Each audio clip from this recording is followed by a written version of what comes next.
puas dan cukup puas, itu 79,9%. Jadi sangat tinggi ya untuk ukuran approval rating. Pak Prabowo bukan hanya menggantungkan modal elektoral dukungan dari Pak Prabowo sendiri, tapi juga dari Pak Jokowi.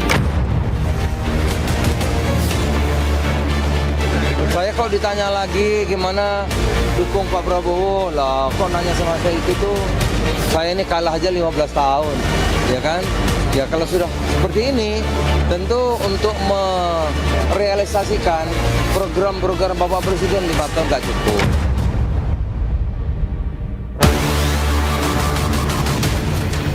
Kita berhasil karena kita didukung oleh Presiden ke-7. Tepuk tangannya kurang semangat. Hidup Jokowi! Terima kasih, terima kasih, terima kasih, terima kasih, Pak Jokowi, Pak Jokowi.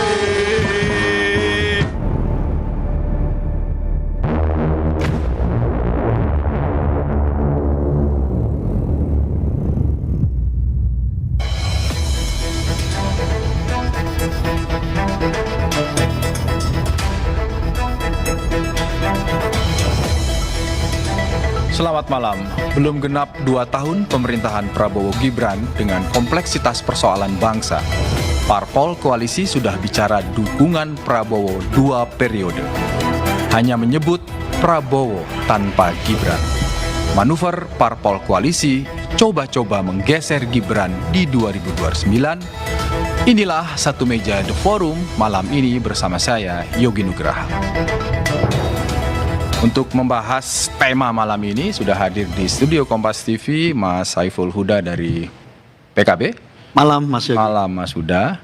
Ada Mas Viva Yoga, Mas Yoga. Malam Mas Yogi. Wakil Ketua Umum Partai Amanat Nasional. Ada juga Umam. Assalamualaikum, selamat malam Mas Yogi. Waalaikumsalam. Sekarang boleh disebut politisi Partai Demokrat dong? Sudah sah. Oh sudah sah. Dan ada Dedek Prayudi alias Uki dari PSI. Siap. Saya mau Malam. Mas Uki. Saya mau ke PAN dulu nih, Mas Yoga, yang bikin heboh kemarin. Loh betul kan, resmi dikutip betul gitu. Memang di dalam internal PAN sedang mencoba melihat peluang 2029 ini Pak Prabowo pasti didukung, tapi mungkin ada satu slot kursi calon wapres yang bisa diisi oleh Ketua Umum. Hasil keputusan Partai Amanat Nasional di Rakernas 2025 menyatakan mendukung Pak Prabowo Subianto untuk dicalonkan kembali sebagai calon presiden di pemilu presiden 2029 gitu. Nah, memang banyak aspirasi dari pengurus, dari kader untuk mencalonkan kadernya sendiri, dan saya rasa itu bukan khas dari Partai Amanat Nasional gitu. Dari PSI, dari PKB, dari Demokrat, dan dari partai yang lain tentu juga memiliki kemauan dan semangat yang sama karena saking kecintaannya kepada Ketua Umum. Tapi untuk pasangan calon presiden itu semuanya tergantung kepada calon presiden dari Partai Amanat Nasional nantinya. Apakah tetap bersama dengan Mas Gibran atau ada pasangan yang baru lagi? Ini kan masih lama gitu. Jadi memang kenapa kita mendukung Pak Prabowo kembali? Pertama, karena visi Pak Prabowo itu sesuai dengan platform dan garis perjuangan Partai Amanat Nasional. Yang kedua, kita telah mendukung Pak Prabowo sudah 4 kali, dan itu dibuktikan karena faktor kesetiaan, faktor komitmen, faktor loyalitas bahwa kalau PAN itu udah sejarahnya dengan Pak Prabowo itu dengan Gerindra dengan Pak Prabowo itu bukan kawan yang ketemu di jalan, bukan. Tapi ini sama-sama berangkat dari rumah kalau ideologi. Gitu, yang Kalau sama. gitu pernyataan Mas Edi Suparno itu ya kira-kira juga sudah lihat Mas suasana Edi kebatinan Prabowo dari- itu saking cintanya dengan ketua umumnya. oh mendorong. Saya rasa juga Mas Yuda juga Karena ada kalimat sama, testing gitu the ya water kan? gitu. Coba-coba lihat respon. Tidak testing the water karena memang bentuk saking cintanya kepada ketua umum. Jadi ya memang itu adalah aspirasi. Tetapi bagi kami Partai Amanat Nasional, siapapun pasangan dari Pak Prabowo di pemilu di Pilpres 2029 kami serahkan sepenuhnya kepada Pak Oke. Prabowo. Apakah dengan Mas Gibran Atau? dengan yang lain? Oke. Karena faktor calon wakil presiden itu akan ditentukan 1-2 hari. Kita ingat pada pemilu Last Pilpres minute. Sekarang terlalu jauh. 2019 itu kan ya seperti itu. Jadi sangat dinamis perubahannya dan sangat drastis. Jadi sebenarnya kalau untuk cawapres itu ya so-so aja gitu ya kan. Tidak Sosok aja tapi syukur-syukur kalau betul ketua umum PAN gitu kan. Ya itu semuanya tergantung kepada calon presiden dan tergantung kepada takdir ilahi. Oke. Uki, Bung Uki. Siap, Pak Yogi. PAN ini kan yang paling dalam konteks ideologis, dalam konteks menempatkan figur sentral, Ya. jelas Joko Widodo dan otomatis Gibran yang sekarang jadi wapres. PSI maksudnya ya. Iya, Ya, artinya kan PSI maksudnya. Ya. PSI ini paling dari awal figur sentral. Ya. Melihat kawan dalam koalisi ini sudah mulai, meskipun tadi dijelaskan masih jauh, Ya. tapi kan sudah mulai menyampaikan tanda-tanda bahwa PSI melihat seperti apa. Apakah ini cuman ya baru awalan deh sebagai kawan anggap aja biasa, atau memang PSI sudah menebak mungkin ini akan terjadi dalam perjalanan pemerintahan Prabowo Gibran. Ya, yang paling kami lihat itu adalah kesamaannya dulu ya. Baru kemudian kami memaknai perbedaan yang sebenarnya kami maknai juga sebagai sebuah kekayaan. Artinya di sini kita ada kesamaan. Bahwa kesamaan kita adalah kita sama-sama ingin melanjutkan periodenya Presiden Prabowo untuk periode yang kedua. Oke. Itu dulu ya. Sama ya, Pak. Sama, bagian yang itu ya. Juga dengan PKB. Jadi mari kita tonjolkan kesamaan dulu. Gitu dah. Terkait dengan nama-nama bacawa pres. Saya pikir sah-sah saja apabila kemudian si A partai warna biru misalnya ya memiliki bacawa pres atau jagoannya sendiri ya si A, lalu partai warna putih misalnya punya jagoannya sendiri si B, warna hijau punya jagoannya sendiri si C.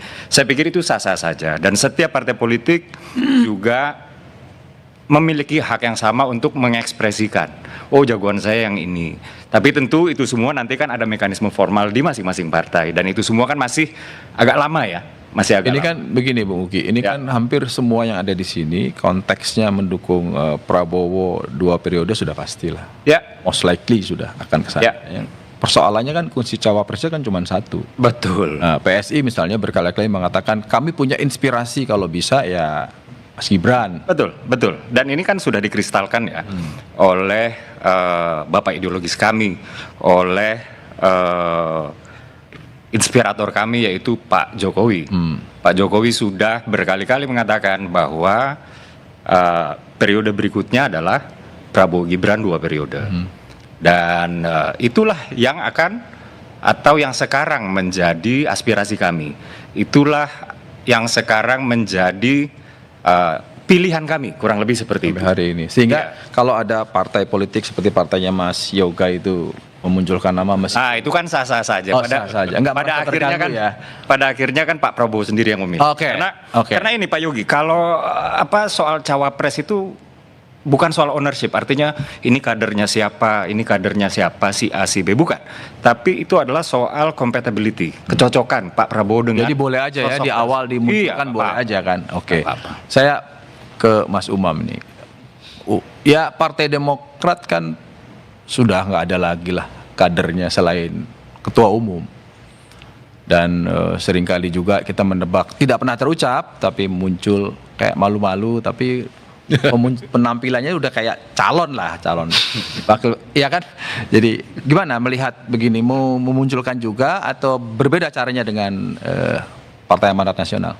Kalau melihat ini baik-baik saja. Oke. Artinya bahwa ini adalah bagian dari sebuah dinamika berdemokrasi, tetapi karakter koalisi dan juga bangunan koalisi saya pikir tetap masih terjaga cukup solid. Memang dalam konteks kepemimpinan sebuah leadership continuation itu akan jauh lebih baik untuk konsolidasi kebijakan, terutama kalau misal kemudian kita bicara tentang policy continuity ya. Maka kalau misal kemudian memungkinkan Pak Prabowo mendapatkan kesempatan 2 periode, itu akan jauh lebih visible dalam konteks membangun target-target yang lebih memungkinkan dalam konteks ekonomi, dalam konteks sosial, dalam konteks macam-macam. Nah, maka di level itu gagasan atau ide untuk menghadirkan 2 periode Pak Prabowo itu sangat logik, politically logik.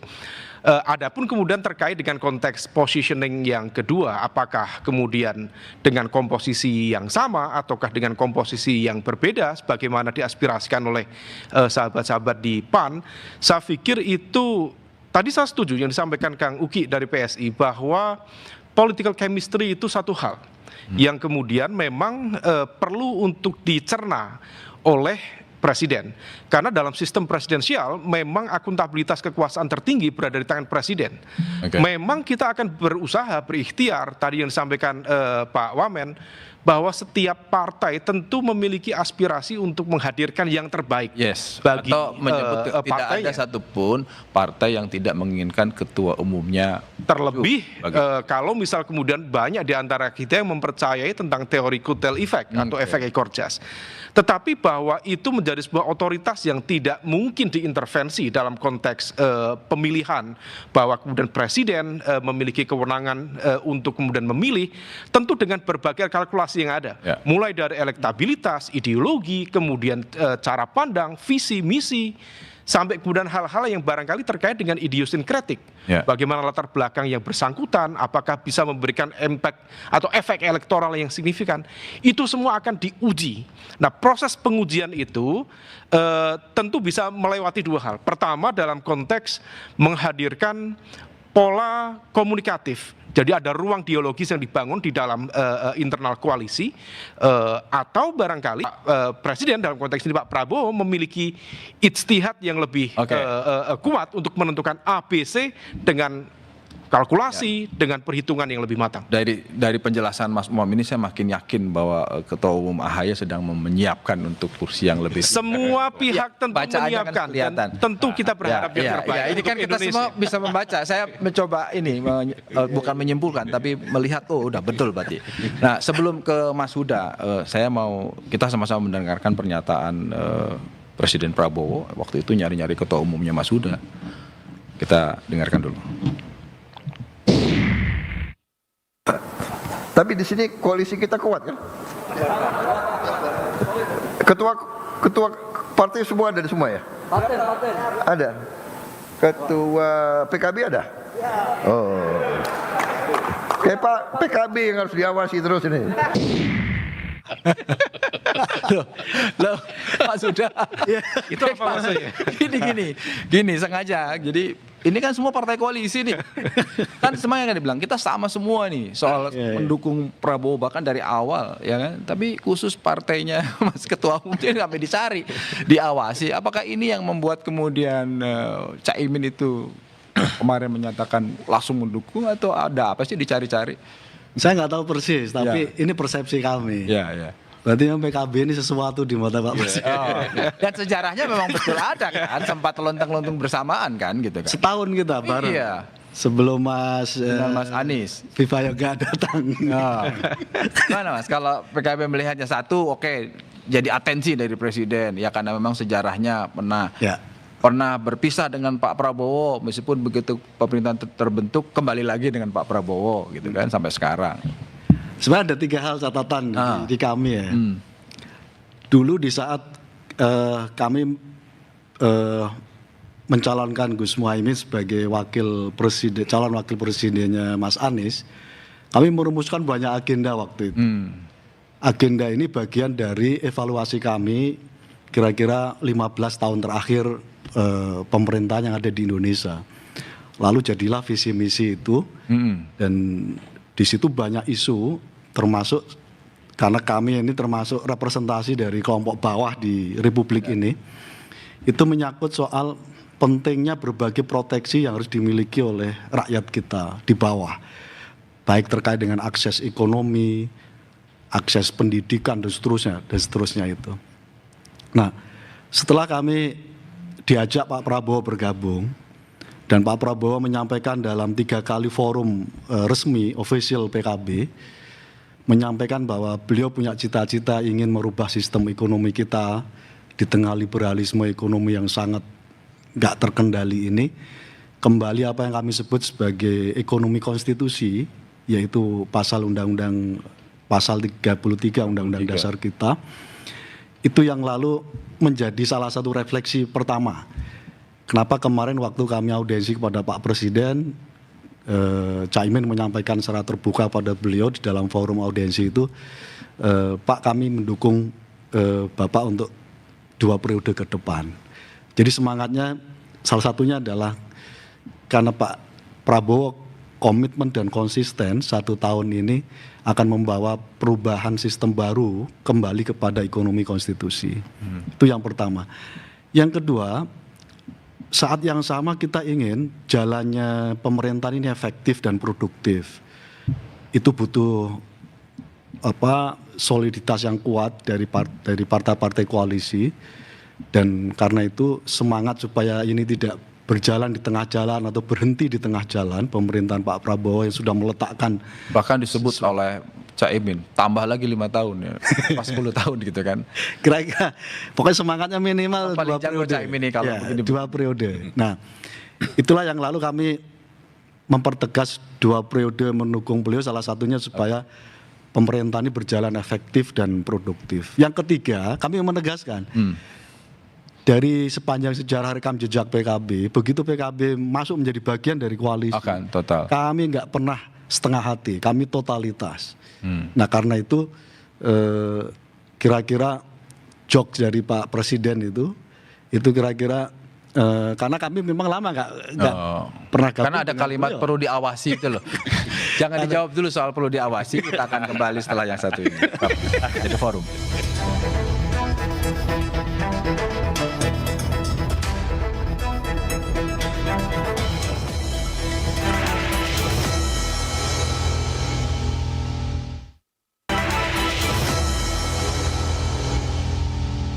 Jadi begini ya, kalau saudara tidak suka dengan 2-3 orang, jangan merusak seluruh bangsa.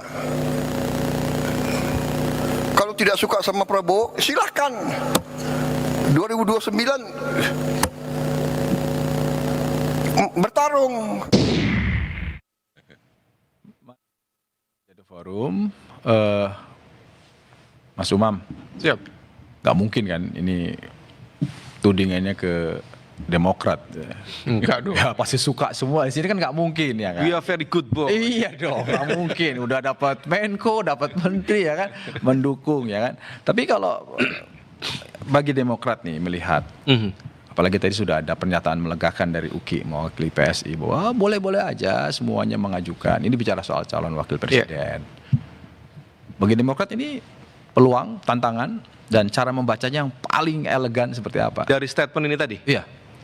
Saya pikir yang beliau sampaikan itu bukan semata-mata terkait dengan konteks koalisi. Kalau yang pertama tadi candaan beliau memang terkait dengan konteks koalisi, tetapi ini terkait langsung dengan geopolitik secara umum, kemudian makropolitik di Indonesia, dan bagaimana kemudian makropolitik itu bisa menjadi fondasi yang cukup kuat untuk ditransformasikan menjadi kebijakan-kebijakan ekonomi yang tampaknya beliau sangat percaya bahwa pertumbuhan ekonomi yang mapan itu harus dijaga dengan stabilitas politik yang kuat. Itu teori lama sebenarnya, itu teori developmentalisme zaman 1960-an, era Huntington dan sebagainya.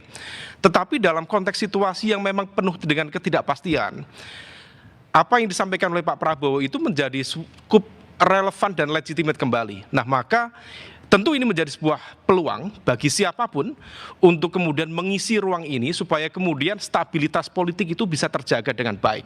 Nah, adapun kemudian narasi kebebasan, civil society juga tentu berharap ada civic liberties ya, tentu harus dijaga juga, karena bagaimanapun juga sebuah tata kelola pemerintahan yang baik atau good governance itu harus dilandasi dengan akuntabilitas, dengan transparansi, dengan kebebasan berekspresi. Tetapi tentu harus yang bertanggung jawab. Maka yang disampaikan oleh Pak Presiden, demo nggak apa-apa, beliau juga sangat terbuka dengan kritik, dengan saran, masukan. Tetapi jangan kemudian menciptakan eskalasi yang tidak perlu. Karena belajar dari apa yang terjadi di Agustus kemarin, kemudian beberapa saat yang sebelumnya, tampaknya memang ada kesengajaan bahwa satu kerumunan kemudian di sore hari menjelang maghrib atau pasca maghrib tercipta eskalasi keamanan. Saya pikir itu sesuatu yang tidak produktif. Apapun background politik kita, apapun kepentingan politik kita, kalau kita bicara tentang konteks Indonesia, saya pikir apa yang disampaikan oleh Pak Prabowo relevan. Demonstrasi boleh, kritik boleh, tetapi sudah jangan dipastikan itu eskalasi bukan yang datang tidak ke Partai Demokrat kan? Tentu dong. Oh tentu. Karena Partai Demokrat justru yang ada gitu. Bung Uki, Siap. Ini PSI ini kan selalu bilang ya wajar lah karena figur sentralnya adalah Pak Jokowi, ya kan, kemudian Mas Gibran ada di wakil presiden, tapi selalu bilang kami ini mendukung total Prabowo Subianto, tapi kami punya aspirasi kalau bisa wakilnya adalah Mas Gibran. Ya. Tadi tantangan sudah pasti nggak mungkin, tapi apakah PSI masih punya keyakinan? Berapa persen sih keyakinannya masih bisa nggak nih jalan dengan? Kenapa? Karena begini, bagaimanapun sekarang waktu itu 2024 magnet kekuatan kekuasaannya ada di Pak Jokowi. Ya. Tapi hari ini kan ada di Pak Prabowo. Ya. Ada kalkulasi politik yang dihitung oleh PSI soalnya. Iya, sebenarnya itu masih terlalu panjang ya. Bahwa kami memiliki initial aspiration itu tentu saja wajar dan boleh. Bahwa kami kemudian mengekspresikan aspirasi dini tadi, tentu saja juga wajar dan boleh. Dan kalau kami boleh, tentu saja partai-partai lain juga boleh saja. Kurang lebih seperti itu. Dan ini kan bukan dalam artian kami memaksa, bukan dalam artian kami sedang fokus menggolkan Mas Gibran untuk 2029, tidak. Sekarang ini fokus PSI 2. Yang pertama adalah fokus untuk menyukseskan pemerintahan Prabowo Gibran, ya, sampai dengan 2029. Lalu kemudian juga yang kedua adalah seperti yang diinstruksikan oleh Pak Jokowi untuk meneruskan, melanjutkan atau bahkan menyempurnakan struktur kepengurusan sampai ke level desa garis miring kelurahan. Kurang lebih seperti itu. Itulah dua fokus kami. Ya, jadi bahwa kemudian ada aspirasi, bahwa kemudian ada usulan, bahwa kemudian ada keinginan untuk mendua periode kan Prabowo Gibran, ya. Bu Ugi, saya sekaligus konfirmasi. Itu belum terlalu saya sedetail sekaligus konfirmasi. kita. Dulu itu kan waktu 2024 ketika ya saya bilang magnet kekuatan itu ada di Pak Jokowi sehingga Gibran itu dominan gitu kan, dan semua partai hampir tidak punya peluang untuk menyebut nama lain gitu. Sebenarnya ada kesepakatan nggak sih bahwa dengan pencalonan ini partai koalisi bahwa nanti 2029, apalagi Pak Jokowi kan beberapa kali menyebut ya 2 periode. Dua periode. Artinya 2 periode itu otomatis dong dengan wakil presiden Gibran. Iya, tentu saja. Iya kan? Tentu saja. Tapi berbicara soal kesepakatan, ini kan bukan kesepakatan antara 2-3 orang. Ini adalah soal koalisi. Ini adalah soal kecocokan. Yang dimaksud cocok itu kan bukan hanya Pak Prabowo dengan calon wakilnya. Tapi juga dengan kawan-kawan di koalisi dan lain-lain. Bahkan kemudian sempat beredar ya isu usulan beberapa saat yang lalu itu soal koalisi permanen, misalnya seperti itu ya, untuk memantapkan, untuk mengkristalkan lagi koalisi walaupun kemudian batal lagi. Ya jadi isu aja lah kayak gitu ya kurang lebih. Nah, bahwa kemudian Pak Prabowo sudah mengetahui ya aspirasi Pak Jokowi, aspirasi PSI adalah Prabowo Gibran 2 periode, tentu sudah mengetahui. Biarkan saja itu jadi. Ya, tapi bahwa itu sudah menjadi kesepakatan ya tentu masih jauh. Karena bukan itu fokus dan prioritas Pak Prabowo saat ini. Mas Yoga, sepanjang yang saya tahu sebetulnya PAN itu kan tidak ada ikatan emosional dengan Pak Jokowi karena nggak pernah mendukung kan. Selalu sejarahnya itu kan dengan dalam konteks pilpres pemilu ya selalu dengan Pak Prabowo hampir 15 tahun. Menang kalah pokoknya ada terus gitu. Nah dalam konteks seperti ini bagi PAN itu melihat bahwa cerita masa lalu soal Gibran dengan figur sentral Pak Jokowi itu masih jadi pertimbangan, atau dengan munculnya pernyataan Mas Edi kemarin, oh udah nggak ada, udah giliran kita nih yang paling dekat dengan Pak Prabowo untuk masuk. Posisi PAN sekarang ini fokus dalam dua hal. Seperti yang diinstruksikan oleh Ketua Umum Bang Zulkifli Hasan. Yang pertama, fokus untuk bekerja membantu kinerja pemerintahan Pak Prabowo di Kabinet Merah Putih. Yang kedua, mempersiapkan pemenangan pemilu 2029 untuk nambah suara, nambah kursi.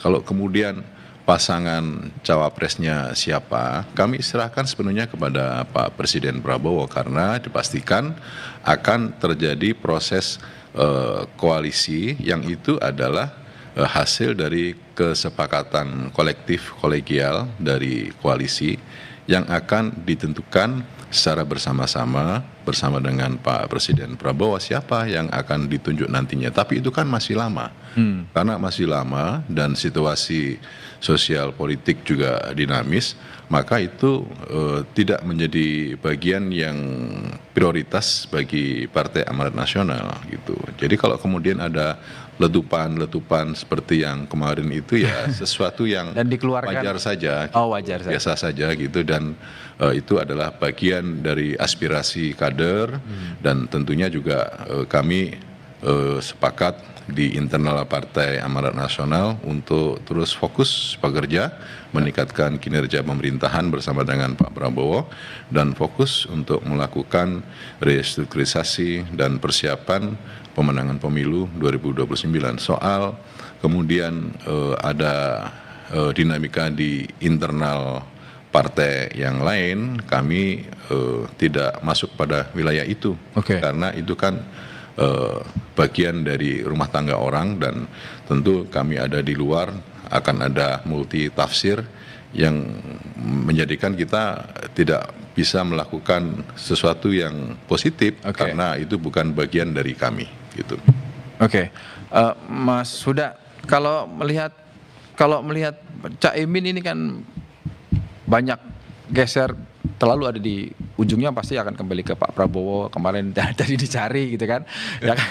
Nah, apa nih prioritasnya kira-kira? Karena terakhir juga menyampaikan kurang kalau 5 tahun, tambahlah 10 tahun. Dengan percaya dirinya tadi disampaikan. Nah, kira-kira apa prioritasnya? Tapi jangan dijawab dulu, Satu Meja The Forum akan segera kembali setelah yang satu ini.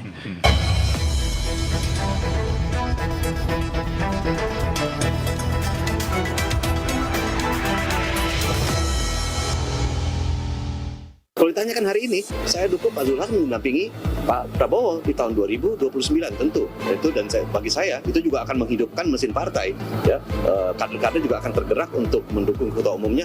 Saya bisa pastikan perolehan suara partai dan nanti akan melonjak. 2029 terserah Pak Prabowo. Walaupun kita ada aspirasi, tentunya Pak Prabowo dan Pak Gibran. Apapun yang dipilih Pak Prabowo kita dukung. Kami puas di bawah kepemimpinan Presiden Prabowo. Kami yakin Pak Prabowo akan sukses memimpin kita bukan hanya 5 tahun, bahkan 10 tahun yang akan datang. Kita pokoknya intinya puas dengan pemerintahan Pak Prabowo dan kompak minimal 2 periode lah. Masih di Satu Meja The Forum, Mas Huda. Ya. Tuh kan, tambah lagi 10 tahun, 10 tahun. Puas sekali. Ya kan? Terus cerita kotel efek masih pasti kan berharap juga dengan strategi yang dapat tahun 2024. Di 2029 pasti akan diterapkan juga kaitannya dengan penambahan kursi di legislatifnya. Gimana, Mas? Ya ganti waktu, ganti strategi lah. Oh, kita tuh belak-belakan aja. Kita ada di playing field yang sama kok. Ini tuh yang paling jaim nih cuman Mas Umam aja di selebihnya udah belak-belakan lah udah. Gimana Mas? Ada bocoran diskusi kecil waktu itu dengan Pak Prabowo ketika kami 1 tahun lebih bangun koalisi, yang walaupun akhirnya di ujung kami berdiri sendiri dengan Mas Anies, dan akhirnya Pak Prabowo terpilih, kami diajak kembali. Diskusi itu kira-kira termasuk ini yang kami sampaikan, dan Pak Prabowo selalu meminta kepada kami. PKB ini partai nasionalis religius, walaupun secara keseluruhan basis kami basis partai Islam. Dan ceruk konstituensi yang semacam ini memang tidak dimiliki oleh teman-teman Gerindra, kira-kira begitu. Ada kira-kira saling melengkapi dalam konteks konstituensi. Itu konteksnya sebelum pencalon ya, lagi sebelum pemilu kan itu konteks. Termasuk kemarin waktu kami audiensi juga beliau mulai. bercerita menyangkut soal itu. Oh itu yang dicari diawasi itu kan. Kayaknya ternyata ada pertemuan dulu Mas Yoga. Bukan cuma di Hamalang. Kayaknya ada kalimat diawasi. Karena banyak jurusnya ini kan ya PKB. Dan itulah Indonesia gitu. Oh, Indonesia kan begitu. Mas Yoga tahu sendiri dia mengkaji lama lah soal itu. Jadi itulah Indonesia gitu. Mau tidak mau diakui itu. Nah, dalam konteks itu sekali lagi semangat kami Pak Prabowo nggak boleh berhenti di tengah jalan. Pemerintahan harus efektif, produktif, menjalankan berbagai agenda perencanaan yang sudah disiapkan oleh Presiden, dan di mata kami clear 100%. Yang tadi itu kembali pada ekonomi konstitusi. Karena itu kalau ditanya apakah ini manuver PKB, sama sekali tidak. Enggak. Ini betul-betul kondisi objektif yang memang Pak Prabowo harus kita dukung sepenuhnya. Yang manuver itu kalau ada yang ambil-ambil calon wakil presidennya siapa, itu yang manuver. Mas Yoga. Nah, coba Mas Yoga gimana? Karena tadi Pak Edi Suparno juga clear, kalau nanti ketua umum kita jadi masuk situ akan berdampak. Ya itu bentuk ekspresi dari kader yang menurut saya cinta jangan-jangan kepada paling ketua benar umum. memang PAN sih, udah lugas aja gitu ya. Barangkali Jadi malu-malu. ya begitulah kecintaan kader terhadap ketua umum. Tapi kemudian kalau kita bicara soal kutil efek, itu butuh penjelasan yang lebih detail lagi. Kan asumsi kita itu kalau ada kader menjadi pasangan calon itu akan membawa intensif atau kontribusi kutil efek. Buktinya kemarin PAN tidak ada kader yang dicalonkan menjadi pasangan calon kan, tetapi PAN nambah kursi 4 dari 44 ke 48 kursi DPR RI gitu. Jadi artinya untuk kutil efek itu harus dikaji secara detail per dapil, dan masing-masing dapil memiliki ciri khas sendiri-sendiri. Berbeda dari struktur, dari sistem sosial, budaya, kemudian kekuatan struktur organisasi dan perilaku pemilih dalam setiap dapil, strategi dapil. Itu semuanya yang akan menentukan terhadap naik turunnya perolehan suara setiap partai politik, bukan dari kutil efek semata di mana ada kader kemudian masuk sebagai pasangan calon, kemudian secara otomatis itu akan menambah kutil efek bagi partainya. Itu belum tentu. Kalau PSI kan 2024 saja, ketika saya sebutlah magnet kekuatannya Pak Jokowi itu masih tinggi-tingginya, rasanya belum cukup ya? Belum cukup. Belum 4%. Nah, sekarang orang menyebut. Orang sekarang menyebut bahwa magnet kekuatan sudah ada di Pak Prabowo sebagai incumbent. Masih menempatkan figur sentral atau punya strategi apa? Oh, masih. Ada beberapa penjelasan dan begini. Kita sama-sama tahu ya, pada saat Pak Jokowi hampir mengakhiri masa jabatannya, approval rating Presiden ke-7 tersebut itu kurang lebih 80%. Kalaupun kurang dari 80% itu hampir 80%. Dan itu artinya 8 dari 10 orang Indonesia itu puas terhadap kinerja Pak Jokowi. Dan itu sangat jarang terjadi ya, baik itu di Indonesia atau di dunia ya, pemimpin dunia ya, di akhir masa jabatannya. Biasanya approval rating itu kecenderungannya turun kalau sudah mau berakhir. Dan terakhir pada tahun 2025 kemarin, Prof. Burhan Muhtadi dengan indikator politik juga melakukan sebuah survei. Tingkat kepercayaan publik terhadap Pak Jokowi, padahal sudah setahun tidak menjabat, itu masih berada di 83%. Ya, ini artinya apa? Ini artinya publik, rakyat, masyarakat itu masih mencintai Pak Jokowi, ya. Dan ini artinya apa? Kalau secara politik elektoral, ini artinya telunjuk Pak Jokowi itu masih sakti. Telunjuk Pak Jokowi, endorsement Pak Jokowi, ya, apalagi afiliasi politik Pak Jokowi itu masih sakti. Nah, berbicara soal 2024 kemarin, Mas Kaisang itu bergabung ke PSI itu bulan November, kalau nggak salah ya. Sementara pemilu Februari, November ke Desember 1 bulan. Lalu di bulan Januari itu akhir Januari sampai dengan pemilu itu sudah masuk masa tenang, ya. Sementara basis pemilih PSI di perkotaan pendukung Pak Jokowi ini menumpuk sebenarnya di daerah perdesaan, dan kami tidak punya cukup waktu untuk melakukan komunikasi, membangun asosiasi politik dan lain-lain. Artinya masih tetap menempatkan seorang Joko Widodo sebagai figur sentral. Betul. Dan masih tetap dengan rumusan berharap ada kotel efek ke Tapi tidak hanya Pak Jokowi sebagai modal elektoral. Ya, Pak Jokowi sendiri sudah mengatakan begini, tolong buat struktur sampai ke level desa, kelurahan, kalau perlu RW, RT. Itu cabang-cabang apa namanya ya, cabang anak ranting lah. Dan kalau itu semua sudah terjadi, insya Allah ya akhir 2026 ini, Mr. J yang sering digaung-gaungkan itu, dan topinya ada J tulisannya. Mr. J yang selama ini kami gaung-gaungkan itu akan resmi bergabung menjadi Ketua Dewan Pembina, sebuah posisi yang sudah akan resmi bergabung. Sebuah posisi yang sudah kami kosongkan, posisi terhormat. Jadi yang selama ini misteri siapa mestinya udah akan bergabung apabila syarat dari Pak Jokowi. Apa tuh syaratnya? Yaitu memenuhi struktur sampai level desa dan kelurahan. Dan Pak Jokowi itu terpenuhi. Bilang akan mati-matian juga kan untuk PSI. Betul. Dan bagi Mr. J, ya, ini saya ganti dari Pak Jokowi. Topinya udah ada J-nya.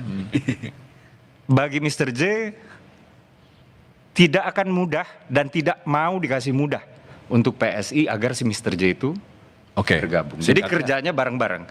Pak Jokowi kan sudah bilang, ini hint nih, clue. Ya, apa tuh? Kalau kader-kader, saudara-saudara PSI bekerja keras, saya akan bekerja keras juga untuk PSI. Akan mati-matian juga. Kalau saudara bekerja mati-matian, habis-habisan, maka saya juga akan bekerja matian dan habis-habisan. Artinya apa? Saudara-saudara kader-kader PSI harus bekerja dulu. Baru kemudian Mr. J akan bergabung. Mas Umam, kalau Demokrat belum kelihatan mati-matian kayaknya ya. Paling nggak pernyataannya. Tapi jangan dijawab dulu, Satu Menjadi Forum akan kembali setelah yang satu ini.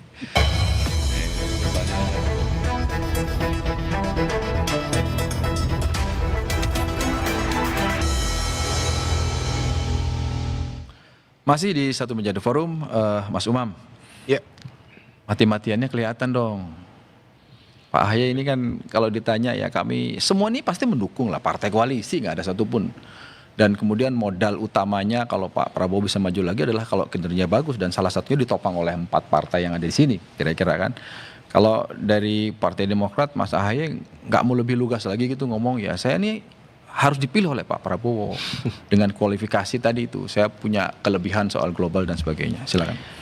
Mas Yogi, fokus yang disampaikan oleh Mas Ketum AHY dalam konteks 2029 adalah konsolidasi kekuatan partai. Konsolidasi kekuatan Jadi partai. penguatan di legislatif itu betul-betul menjadi target yang, karena ini terkait dengan survival interest kita, Partai Demokrat.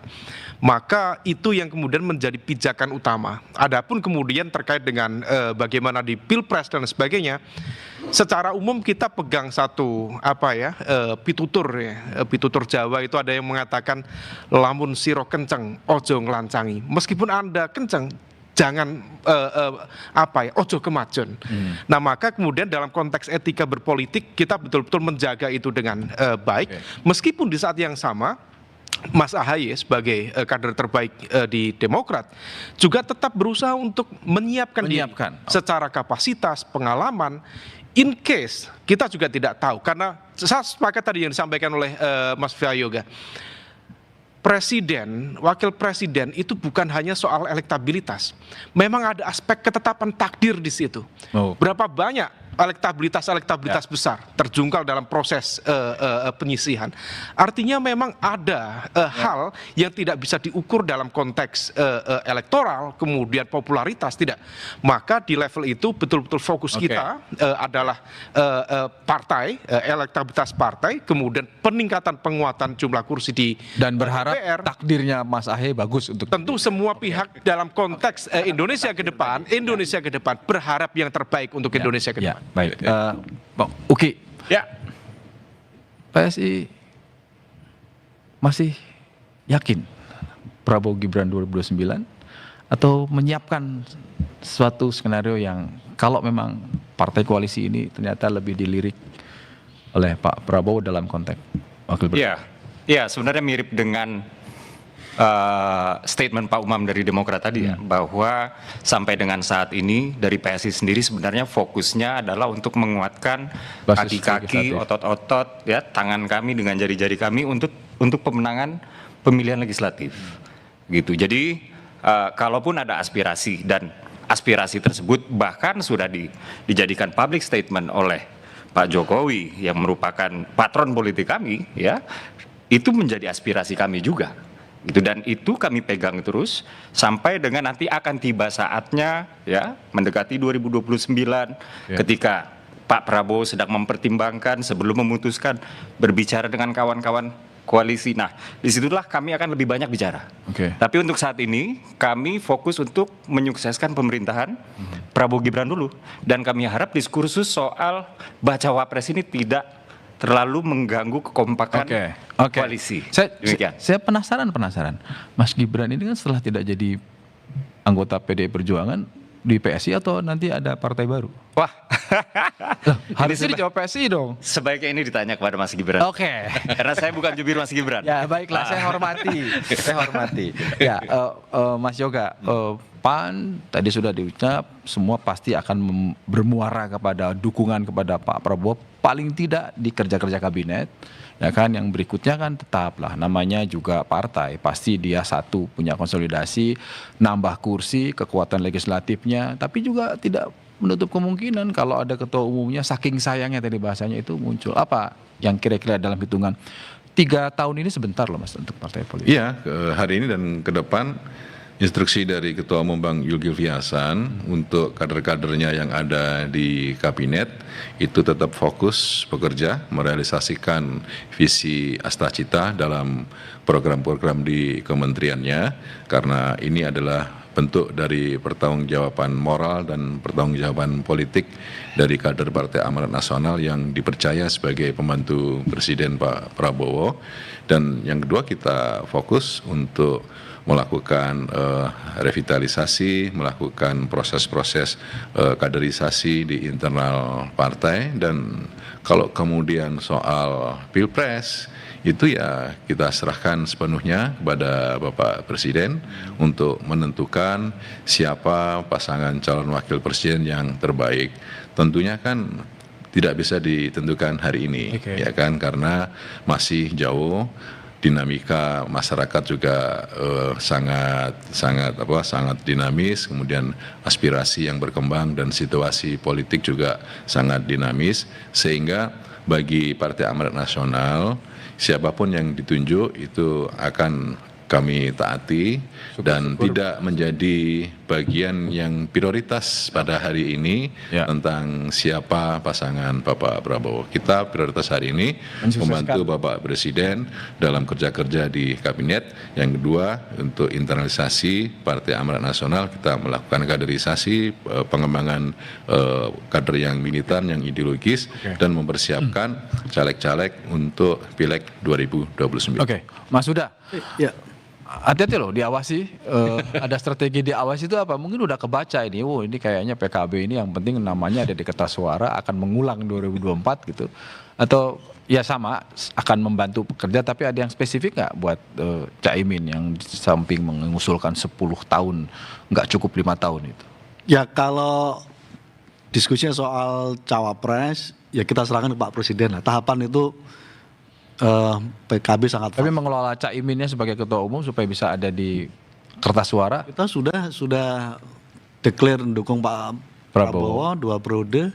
Nah, soal Caimin tentu kita punya skenario lain tertentu kira-kira begitu yang kira-kira tetap menjadi bagian dari usungan kami terhadap Pak Prabowo 2 periode. Nah seperti apa?